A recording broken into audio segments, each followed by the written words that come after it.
Hey guys, welcome to Digital Digest, and in this video I'm going to show you how to speed up pictures in TikTok. So to do that, all you have to do is follow the steps that I have shown in the video. And here, let's scroll through the templates where you can see the pictures are being shuffled in speed.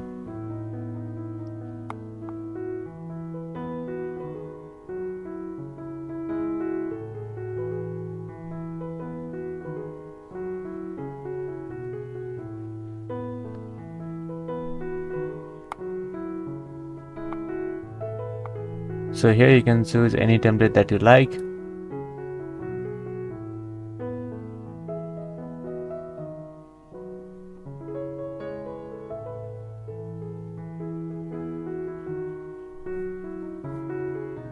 Alright, so let's use this template.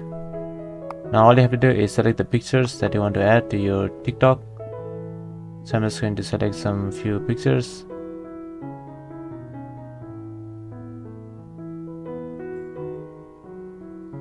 And yeah, that is how you can speed up pictures in TikTok. Thank you for watching this video, and don't forget to subscribe to our channel for more videos like this. And I will see you on the next one.